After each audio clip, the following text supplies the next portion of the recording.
नमस्कार दोस्तों, IVGS centre में आप लोगों का स्वागत है। आज हम महत्वपूर्ण टॉपिक संविधान के प्रस्तावना पर चर्चा करेंगे। मेरा नाम दोस्तों इंद्रभान। अब हम शुरू करते हैं ये लेक्चर। यहाँ से दोस्तों प्रस्तावना से 3 से 4 क्वेश्चन हमें बहुत बार पूछे गए हैं या पूछे जाते हैं दोस्तों। कौन कौन से क्वेश्चन? इसमें कितने प्रकार के न्याय की बात की गई है, पहला क्वेश्चन। दूसरा क्वेश्चन है कितने प्रकार की स्वतंत्रता हमें प्रस्तावना में दिया गया है। तीसरा क्वेश्चन दोस्तों, कितने प्रकार का हमें समता प्रस्तावना में मिलता है।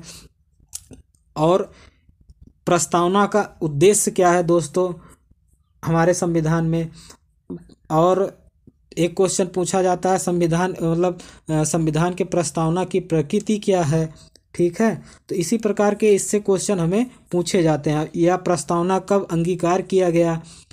ये 3-4 टाइप के क्वेश्चन इससे हमें बार बार देखने को मिलते हैं। यह प्रस्तावना संशोधनीय है कि नहीं, इस पे अधिनियम पारित किया जा सकता है कि नहीं, न्यायालय में क्या हम इस पे याचिका दायर कर सकते हैं कि नहीं। तो ये सब चर्चा हम इस लेक्चर में करेंगे और यही सब क्वेश्चन इस हमारे IAS PCS सारे वनडे एग्जाम सभी एग्जामों में पूछे जाते हैं। स्टार्ट करते हैं भारत की प्रस्तावना दोस्तों।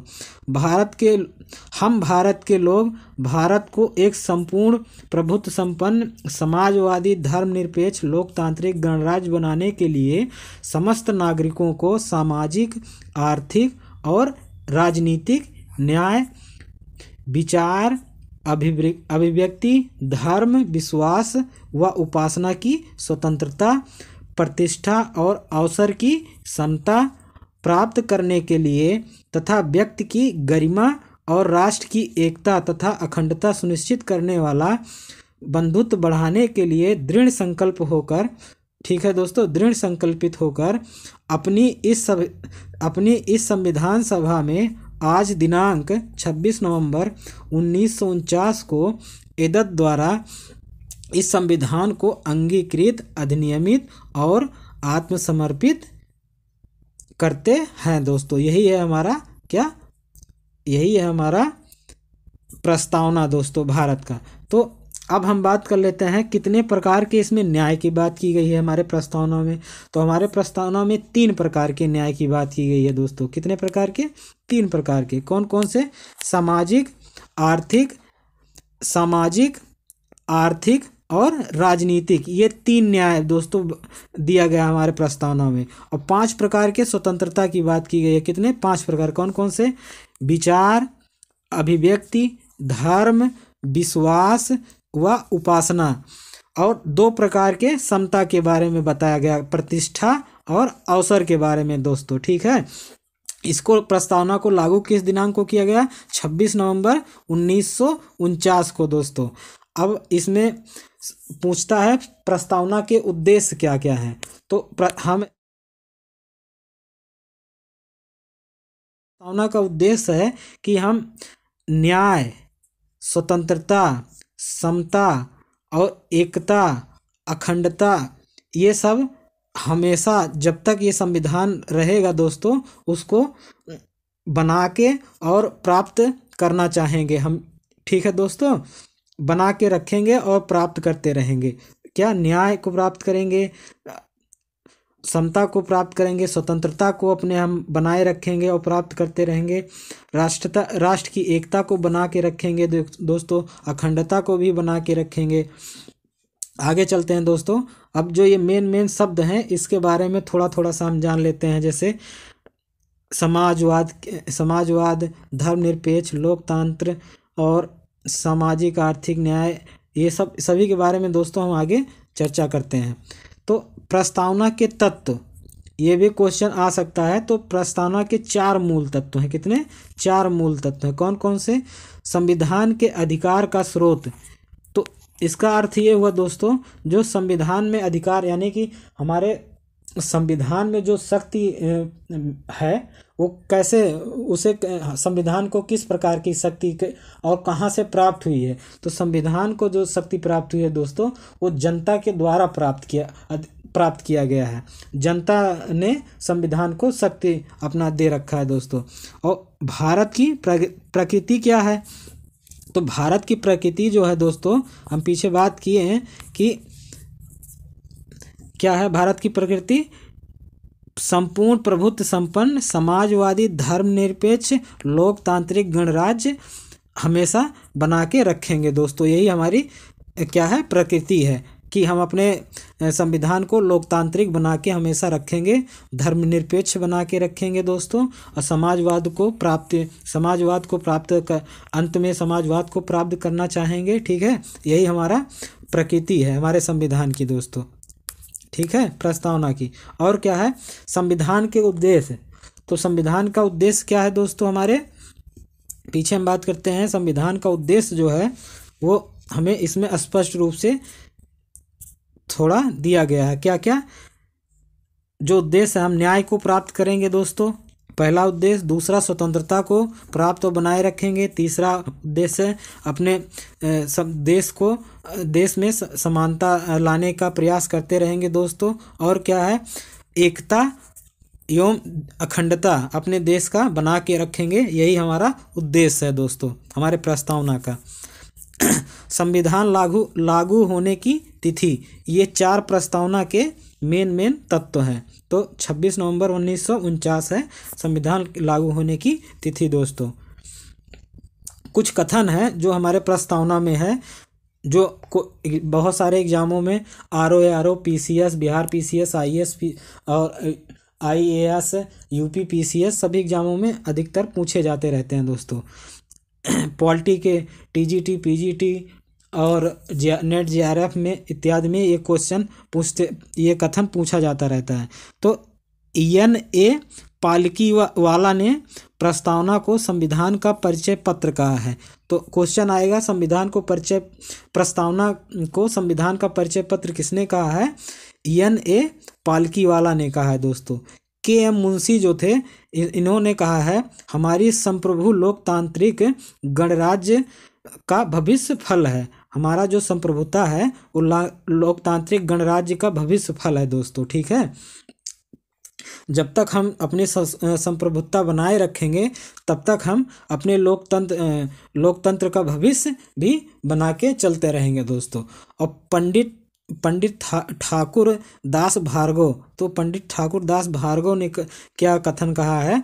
संविधान का आभूषण है। प्रस्तावना को पंडित ठाकुर दास भार्गव ने कहा यह संविधान का आभूषण है, यह संविधान की आत्मा है दोस्तों, यह संविधान की कुंजी है। इस प्रकार से ठाकुर दास भार्गव ने प्रस्तावना के बारे में अपना कथन दिया है। अर्नेस्ट बार्कर ने कुंजी नोट तक कहा है किसे? प्रस्तावना को दोस्तों। अब हम प्रस्तावना के मुख्य शब्द के बारे में थोड़ा सा जान लेते हैं।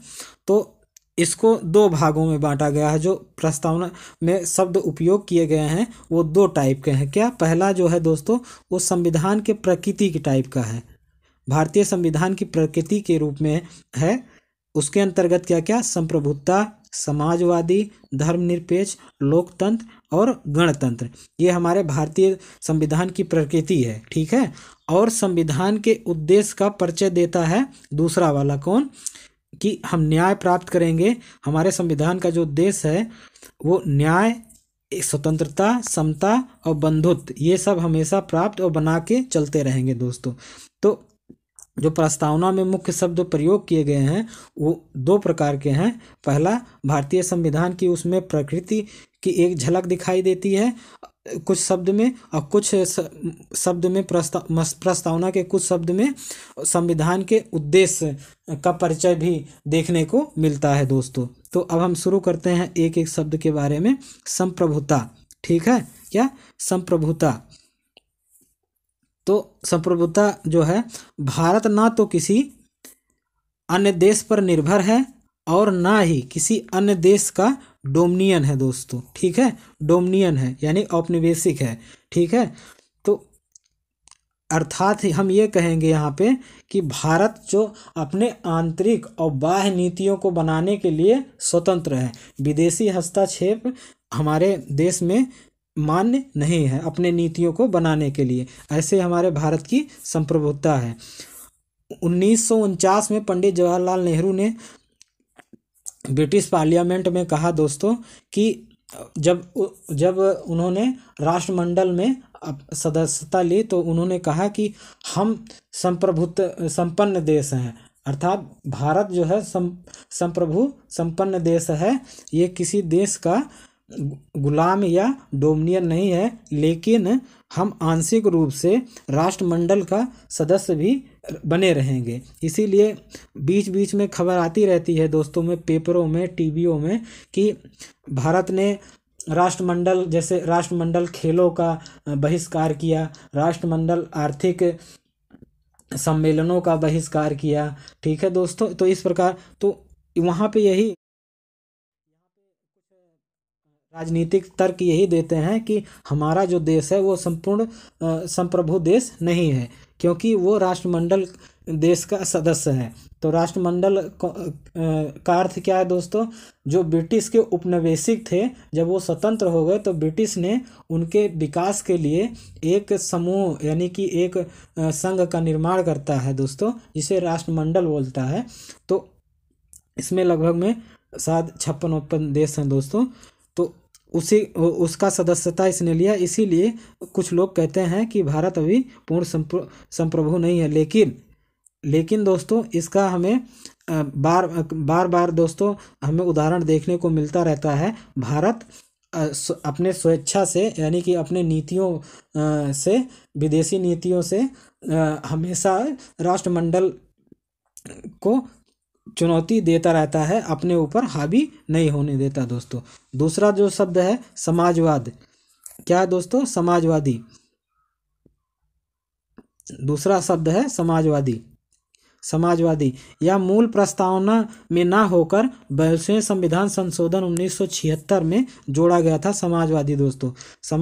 या भारतीय समाजवाद, मतलब भारतीय समाजवाद अन्य देशों के समाजवाद से अलग है। क्यों अलग है दोस्तों? उसका भी कारण है, क्योंकि जैसे रूस का यूएसएसआर समाजवाद जो था और कम्युनिस्ट का जो समाजवाद था, उनमें दोस्तों क्या है, उस समाजवाद में क्या है कि वहाँ पे निजी संपत्तियों का पूर्ण रूप से क्या है, बहिष्कृत किया गया है, अर्थात वहाँ पे निजी संपत्ति आप नहीं रख सकते हैं। जबकि हमारे भारतीय समाज में इस प्रकार का नहीं है। यहाँ पे क्या है कि यहाँ पे बात किया गया है कि आर्थिक न्याय की अवधारणा, हमारा जो ये समाजवाद है आर्थिक न्याय की अवधारणा पर है दोस्तों, कि हम आर्थिक रूप से सभी को समानता दे देंगे तो हमारा समाजवाद का उद्देश्य प्राप्त हो जाएगा दोस्तों। सर्वोच्च न्यायालय कौन? सर्वोच्च न्यायालय ने DS नकारा बनाम भारत संघ के मामले में स्पष्ट किया, भारतीय समाजवाद गांधीवाद और मार्क्सवाद का अनोखा मिश्रण है दोस्तों। ठीक है, समाजवाद जो भारतीय समाजवाद है वो गांधीवाद और मार्क्सवाद का दोनों का मिश्रण है। अब आगे बात करते हैं पंथ निरपेक्ष या धर्म निरपेक्ष दोस्तों।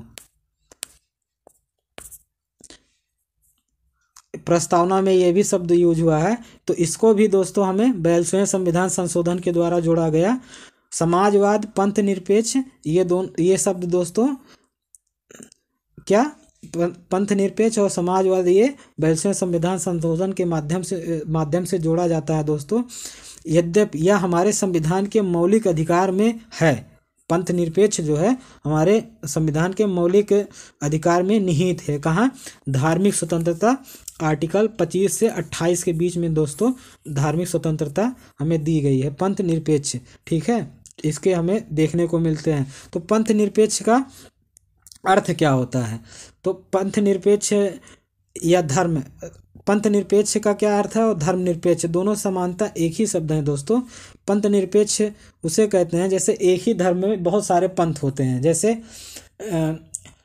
भागवत पंथ हमारे हिंदू धर्म में दोस्तों, शिव पंथ और बहुत सारे पंथ हैं। मुस्लिमों में दोस्तों जैसे सूफी समुदाय हुआ, ठीक है, बहाबरी समुदाय हुआ, तो ये सब पंथ के अंतर्गत आते हैं, पंथ के अंतर्गत आते हैं। और धर्म, बहुत सारे पंथ मिलके एक धर्म का निर्माण करते हैं, तो इसीलिए इन दोनों शब्द का हम एक जगह उपयोग कर लेते हैं दोस्तों। ठीक है, हमारा जो पंथ निरपेक्ष है हमारे देश का, वो अन्य देशों जैसे पाकिस्तान के पंथ निरपेक्ष से अलग है, और क्या बोलते हैं वेटिकन सिटी के पंथ निरपेक्ष से अलग है। कैसे अलग है? क्योंकि वेटिकन सिटी में जो संविधान है वो धार्मिक ग्रंथ को ही संविधान मान लिया गया है, तो इसलिए दोस्तों वो जो देश है वो पंथ निरपेक्ष नहीं है दोस्तों, लेकिन उसे पंथ निरपेक्ष कहा जाता है क्योंकि वो संविधान में ही उसको रख दिया गया है। और हमारे पड़ोसी देश पाकिस्तान में पंथ निरपेक्ष की बातें तो की गई हैं संविधान में, लेकिन है नहीं, क्योंकि वहाँ पे एक विशेष धर्म का अर्थात मुस्लिम धर्म की ओर उसके संविधान का झुकाव बना रहता है दोस्तों।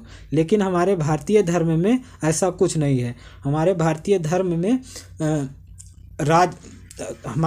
धर्म में अखंडता और संप्रभुता में पंथ निरपेक्ष का विशेष ध्यान दिया जाता है दोस्तों। क्या विशेष ध्यान दिया जाता है? अब हम बात करते हैं दोस्तों लोकतंत्र के बारे में। तो भारतीय संविधान जो है, तो संविधान की प्रस्तावना में एक लोकतंत्र राज्य व्यवस्था की परिकल्पना की गई है दोस्तों। यह प्रचलित संप्रभुता के सिद्धांत पर आधारित है, अर्थात सर्वोच्च शक्ति है वो जनता के हाथों में ही निहित है दोस्तों। ठीक है, सर्वोच्च शक्ति जनता के हाथों में ही है, ऐसा हमारा लोकतंत्र का सिद्धांत है दोस्तों। ठीक है, अब हम बात करते हैं आगे गणतंत्र के बारे में। तो गणतंत्र में दोस्तों कहा गया है भारत एक गणतंत्र है। प्रस्तावना में कहा गया है भारत एक गणतंत्र है। गणतंत्र या गणराज्य या गणतंत्र उस राज्य को कहते हैं जहां नागरिक किसी भी पद पर आसीन होने के लिए आहर्त रखता है दोस्तों। ऐसे राज्यों में राज्य प्रमुख या हेड ऑफ स्टेट जनता द्वारा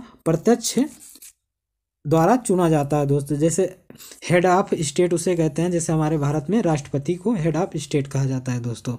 ठीक है, अब हम बात करते हैं दोस्तों न्याय। तो हमारे प्रस्तावना में 3 प्रकार के न्याय बात की गई है। कौन कौन से? सामाजिक न्याय, आर्थिक न्याय और राजनीतिक न्याय दोस्तों। तो पहला हम बात करते हैं क्या? सामाजिक न्याय के बारे में।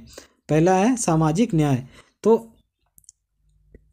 3 प्रकार के न्याय, सामाजिक, आर्थिक और राजनीतिक न्याय की बात की गई है प्रस्तावना में। पहला है सामाजिक न्याय। तो इसके तहत दोस्तों, जो सामाजिक वर्ग पिछड़ा है उसे आरक्षण देकर समाज को मुख्य धारा में जोड़ा जाता है दोस्तों, सामाजिक न्याय के अंतर्गत। ठीक है, जैसे ओबीसी, एससी, एसटी और ईडब्ल्यूएस, ये सब आरक्षण देके उनको पिछड़े हुए समाज से मुख्य समाज में जोड़कर सामाजिक न्याय हमें यहाँ पे दिया जाता है। ठीक है दोस्तों, हमारे संविधान में हमारा। और आर्थिक रूप से दोस्तों, आर्थिक रूप से क्या है जो न्याय? वो जाति, रंग, धर्म, लिंग के आधार पर बिना भेदभाव के समान व्यवहार करना। अर्थात अगर कहीं पे है दोस्तों तो वहाँ पे हमें आर्थिक जाति, रंग, धर्म, लिंग ये सब हम नहीं दिखा सकते। अर्थात पुरुष एवं महिला को समान वेतन का अधिकार इस प्रकार का देके हमें आर्थिक न्याय दिलाया जाता है दोस्तों। हमारा जो आर्थिक न्याय है वो विश्व में जैसे यूएसएसआर, कम्युनिस्ट, इन सभी आर्थिक न्याय से अलग है, क्योंकि हमारे यहाँ मिश्रित अर्थव्यवस्था है दोस्तों। निजी भी है और सार्वजनिक भी है दोस्तों। अब हम बात करेंगे राजनीतिक न्याय कैसे प्राप्त किया जाता है। हमारे प्रस्तावना में जो दिया गया है राजनीतिक न्याय वो कैसे प्राप्त होता है, इसके बारे में भी हम चर्चा कर लेते हैं दोस्तों। तो राजनीतिक न्याय का विवरण इस प्रकार होना चाहिए कि समाज का सामान्य नागरिक भी उसमें भागीदारी कर सके, इस प्रकार का राजनीतिक। तो हमारे संविधान में 2 प्रकार का दोस्तों राजनीतिक न्याय दिया गया है, जैसे वयस्क मताधिकार। ठीक है दोस्तों, वयस्क मताधिकार के साथ साथ वंचित वर्गों के लिए राजनीतिक आरक्षण जैसे प्रावधान भी दिए गए हैं। ठीक है दोस्तों, और कोई भी जात, लिंग, धर्म इत्यादि पर भेद न करके कोई भी व्यक्ति दोस्तों चुनाव लड़ सकता है, चाहे वो लोकसभा का हो, राज्यसभा का हो, या विधानसभा का हो, या स्थानीय जैसे प्रधान का चुनाव हो, कोई भी व्यक्ति चुनाव लड़ सकता है। इसलिए दोस्तों हर व्यक्ति को राजनीतिक न्याय दिया गया है। स्वतंत्रता के बारे में दोस्तों इसके बारे में जानते हैं। जनता को विचार 5 प्रकार की स्वतंत्रता दी गई है हमारे प्रस्तावना में। विचार, अभिव्यक्ति, विश्वास, धर्म तथा उपासना की स्वतंत्रता प्रदान करना है। स्वतंत्रता का यह आदर्श रूप फ्रांस की क्रांति से लिया गया है दोस्तों, ठीक है। हमारे जो इंडिया में है स्वतंत्रता का रूप, वो फ्रांस की क्रांति से लिया गया है। और इसमें कुछ वैचारिक प्रभाव इसके और जो कुछ वैचारिक प्रभाव हैं वो कहाँ से, अमेरिकी संविधान से लिए गए हैं दोस्तों। अब हम बात करते हैं समता के बारे में। क्या समता,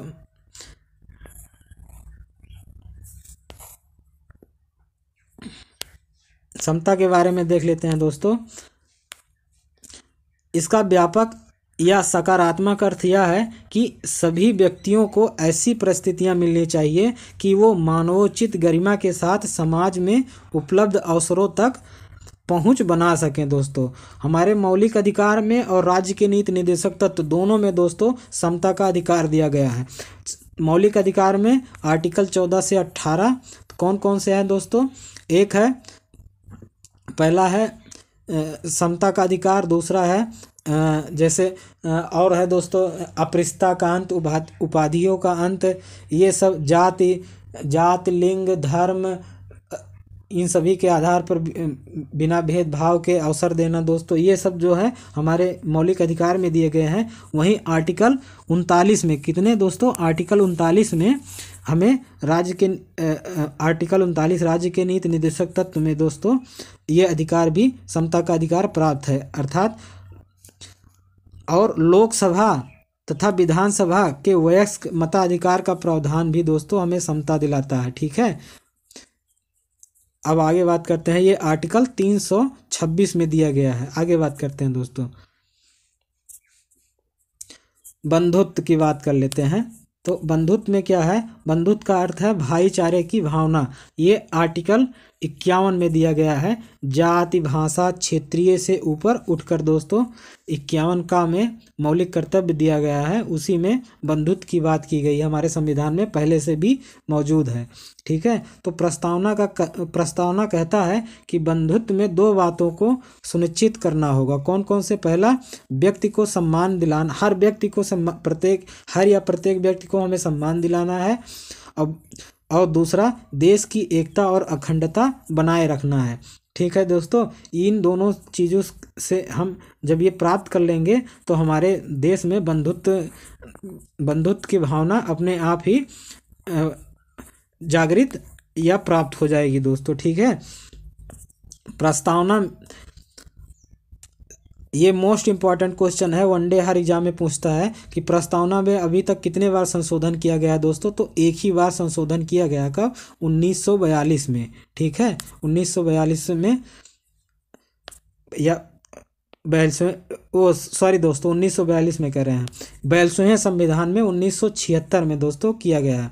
अब बेरुवाड़ी संघ मामले में उच्चतम न्यायालय ने कहा कि प्रस्तावना संविधान का भाग नहीं है। अब इस पे बात कर लेते हैं। लेकिन केशवानंद भारती मामले में दोस्तों उच्चतम न्यायालय ने बेरुवाड़ी संघ के मामले को पलट दिया। इसमें क्या कहा? इसमें कहा कि प्रस्तावना जो है वो संविधान का अंग है और 2 बातों का उल्लेख भी करता है। कितने? 2 बातों का उल्लेख करता है। पहला है, प्रस्तावना ना तो विधायिका की शक्ति का स्रोत है और ना ही उसकी शक्तियों पर प्रतिबंध लगाता है। कौन? प्रस्तावना। या गैर न्यायिक है दोस्तों, न्यायालय में चुनौती नहीं दी जा सकती है। अर्थात जो प्रस्तावना है वो गैर न्यायिक है। ये क्वेश्चन पूछा जाता है बहुत बार दोस्तों, प्रस्तावना क्या न्यायिक है या गैर न्यायिक है? तो ऑप्शन क्या है? गैर न्यायिक है प्रस्तावना। इसे न्यायालय में हम चुनौती नहीं दे सकते हैं दोस्तों, ठीक है। अब आगे बात करते हैं, इसमें आलोचना की जाती है दोस्तों, ठीक है। तो किस प्रकार की आलोचना की जाती है और उसके आलोचना में हम कौन सा अपना तर्क देते हैं, इसके बारे में हम थोड़ा सा चर्चा करते हैं। कहता है, भारतीय संविधान की प्रस्तावना अपरिवर्तनीय है। ठीक है दोस्तों, क्या है, अपरिवर्तनीय है। इसको परिवर्तित नहीं किया जा, इसका अर्थ है परिवर्तित, यानी कि न्यायालय में इसे दोस्तों नहीं ले जाया जा सकता है। लेकिन केशवानंद भारती में दोस्तों बनाम भारत संघ में इसको पलट दिया गया। ठीक है, अर्थात अब इसे सर्वोच्च न्यायालय में 1973 के बाद, केशवानंद भारती केस के बाद इस पे न्यायिक कार्यवाही की जा सकती है दोस्तों, या न्यायालय का दरवाजा, इसके उल्लंघन पे न्यायालय का दरवाजा खटखटाया जा सकता है। भारतीय संविधान की प्रस्तावना अपरिवर्तनीय है, जिसके कारण आलोचकों ने इसने प्रस्तावना को क्या कहा है, दंत विहीन या टिथलेस टाइगर बोला गया है दोस्तों। परिवर्तनीय का अर्थ होता है लागू करना अनिवार्य है, अपरिवर्तनीय होता है लागू करना, किया जाए या ना किया जाए ऐसा कोई हमें दिया नहीं गया है दोस्तों। और इसमें क्या है, नहीं करने पर न्यायालय में केस कर सकते हैं। तो परिवर्तनीय का अर्थ होता है लागू करना, और नहीं करने पर न्यायालय में हम केस कर जाते हैं। लेकिन क्योंकि हमारा भारतीय संविधान अपरिवर्तनीय है तो न्यायालय में केस नहीं कर सकते। लेकिन अब क्या है दोस्तों, 19 केशवानंद भारती के बाद हम कर सकते हैं। आगे हमारा ये है दोस्तों, आगे बात करते हैं। इसी में और है आगे कि संसद भी कानून बनाकर परिवर्तन कर सकती है, अर्थात परिवर्तनीय है, और न्यायालय के निर्णय से भी परिवर्तन किया जा सकता है। कि इसमें प्रस्तावना में दोस्तों भारतीय संविधान में मौलिकता का अभाव है। ठीक है दोस्तों, ये भी एक भारतीय संविधान की जो प्रस्तावना है उसमें मौलिकता का अभाव है दोस्तों, ऐसा कहा गया है। लेकिन हमारा पक्ष जो है हूबहू नहीं है, आवश्यकता अनुसार बदलाव किया गया है दोस्तों। इसमें क्या, भारतीय संविधान की जो प्रस्तावना है उसमें हम अपने आवश्यकता अनुसार उसको बदल दिए हैं दोस्तों। अब हम आगे चलते हैं। क्वेश्चन है दोस्तों, ये पहला क्वेश्चन है प्रस्तावना से संबंधित, इसको हम हल करेंगे। तो इसमें कहा गया है, पंथ निरपेक्ष राज्य से आशय यह है कि यह किसी धर्म को राजकीय धर्म का दर्जा नहीं देता है। दूसरा ऑप्शन है दोस्तों, दूसरा ऑप्शन है अपने नागरिकों को धार्मिक स्वतंत्रता से वंचित नहीं रखता है, वंचित नहीं होने देता है। तीसरा है राजकीय कार्यों के भीतर धर्म के प्रभाव को, ये प्रभाव लिखा है दोस्तों, को अस्वीकार करता है। ठीक है, तो इसमें ऑप्शन कौन कौन से सही हैं? अभी हम पीछे बात किए हैं दोस्तों, हमारा जो पंथ निरपेक्ष, भारतीय पंथ निरपेक्ष है वो अन्य देशों के जैसे वेटिकन सिटी और पाकिस्तान के पंथ निरपेक्ष से बहुत अलग है। क्योंकि यहाँ भारतीय संविधान में राजकीय धर्म नहीं है कोई। ठीक है दोस्तों, सिर्फ एक ही धर्म है, वो क्या, कौन सा धर्म है? संविधान का धर्म है। अपने नागरिकों को धार्मिक स्वतंत्रता ये देता है दोस्तों, धार्मिक स्वतंत्रता से वंचित नहीं करता है। जबकि रूस में दोस्तों वो धर्म विरोधी हैं दोस्तों, और क्या, राजकीय कार्यों में धर्म का प्रभाव हमारे संविधान में नहीं है। लेकिन वेटिकन सिटी में दोस्तों धर्म का प्रभाव स्पष्ट रूप से देखने को मिलता है। तो हम यहाँ पे देखते हैं, तो इसमें ऑप्शन कौन कौन से सही है? ऑप्शन ए सही है दोस्तों, यह हमारा जो पंथ निरपेक्ष है ये राजकीय धर्म का दर्जा नहीं देता है। दूसरा ऑप्शन जो है वो भी सही है दोस्तों, अर्थात धार्मिक स्वतंत्रता का भी हमें धार्मिक स्वतंत्रता से भी वंचित नहीं रखा जाता है। तीसरा दोस्तों ये भी सही है, राजकीय कार्यों में धर्म का कोई भी प्रभाव नहीं है। तो इस प्रकार ऑप्शन जो है कौन सा सही है दोस्तों? इसमें है पहला 1 2, दूसरा 2 3, तीसरा 3 1, चौथा है 1 2 3। ऑप्शन तीनों सही है, 1 2 3, चौथा ऑप्शन सही है दोस्तों। अब अगले क्वेश्चन पे चलते हैं दोस्तों। अगला क्वेश्चन है, इसमें कह रहा है कि 42वें संविधान संशोधन के माध्यम से प्रस्तावना में जोड़े गए कौन कौन शब्द हैं दोस्तों? समाजवाद, एकता, पंथ निरपेक्ष और अखंडता। ठीक है दोस्तों, कौन कौन से हैं? तो ऑप्शन है, इसके ऑप्शन क्या क्या है देख लेते हैं। पहला है 1 2 4 सही है। दूसरा है दोस्तों, दूसरा क्या है? दूसरा है 2, 3 और 4 सही है। तीसरा है 1, 2, 4 और 5 सही है दोस्तों। और चौथा है 3, 4 और 5 सही है। तो हम इसमें देख लेते हैं दोस्तों कौन कौन से सही है। तो इसमें 42वें संविधान संशोधन में समाजवाद शब्द को जोड़ा गया है, ठीक है दोस्तों। पंथ निरपेक्ष को जोड़ा गया है और अखंडता को जोड़ा गया है। ये 3 शब्द को हमने 42वें संविधान संशोधन के माध्यम से अपने प्रस्तावना में जोड़ा गया। तो इस प्रकार ऑप्शन तीसरा सही है दोस्तों, ठीक है। नेक्स्ट क्वेश्चन की तरफ से चलते हैं। इसमें कहा गया है दोस्तों कि भारतीय संविधान को प्रस्तावना में उल्लेखित न्याय के अंतर्गत समाविष्ट तत्व कौन से हैं। जो भारतीय संविधान की प्रस्तावना है उसमें जो उल्लेख है कि एक शब्द न्याय का जो उल्लेख है उसके अंतर्गत कौन कौन से तत्व समाहित है। तो पहला देख लेते हैं दोस्तों। पहला ऑप्शन है इसमें मतलब कथन है अनुसूचित जातियों, जनजातियों व अन्य पिछड़े वर्गों को दिया जाने वाला आरक्षण। दूसरा है दोस्तों महिलाओं को दिया जाने वाला आरक्षण। तीसरा है वयस्क मताधिकार के साथ साथ वंचित वर्गों के लिए राजनीतिक आरक्षण। चौथा है दोस्तों आर्थिक समानता का समान वितरण दोस्तों। तो हमारे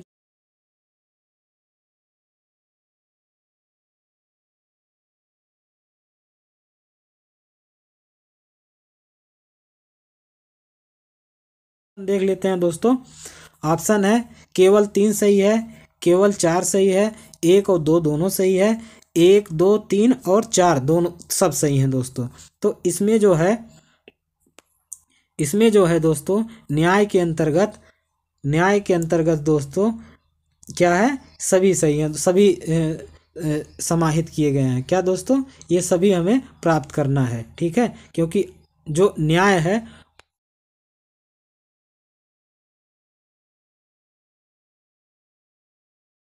इन्हीं प्रकार का न्याय है। वो कौन कौन से हैं, वो है एक सामाजिक न्याय है, दूसरा आर्थिक न्याय है और तीसरा राजनीतिक। ये 3 प्रकार के न्याय है दोस्तों। तो ये सभी ऑप्शन ये सही है। हमने पीछे बात किया है दोस्तों कि ये सभी चीज़ें हमारे सामाजिक आर्थिक न्याय के अंतर्गत आते हैं। तो ऑप्शन डी यानी कि चौथा सही है।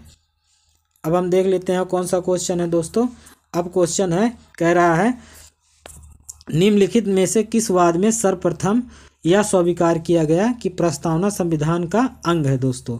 तो पहला ऑप्शन है बेरुवारी यूनियन 1। दूसरा क्वेश्चन है दोस्तों केशवानंद भारती बनाम केरल राज्य। तीसरा है ESR मुंबई बनाम भारत संघ। चौथा है LIC बनाम LIC ऑफ इंडियावाद दोस्तों, ठीक है। तो इसमें बेरुवाद में नकार दिया गया कि प्रस्तावना जो है वो संविधान का अंग नहीं है, लेकिन केशवानंद भारती में इसे संविधान का अंग माना गया है दोस्तों। नेक्स्ट क्वेश्चन कहा गया है अब तक कितनी बार संविधान में संशोधन किया जा चुका है। 1 बार, 2 बार, 3 बार या 4 बार दोस्तों। तो अभी तक एक ही बार संविधान संशोधन, ऑप्शन 1 सही है दोस्तों। इसी के साथ दोस्तों ये लेक्चर समाप्त होता है। आप इस लेक्चर को देखें दोस्तों, अच्छे से पढ़ें, जितने कॉन्सेप्ट को हमने समझाया है उसे समझिए दोस्तों। और अपने आप को किसी भी एग्ज़ाम, चाहे वो IAS हो, PCS हो, सभी में अपने आप को झोंक दो दोस्तों अच्छे से, क्योंकि पढ़ोगे तभी दोस्तों आप एग्ज़ाम को क्लियर कर पाओगे। इसी के साथ दोस्तों नमस्कार।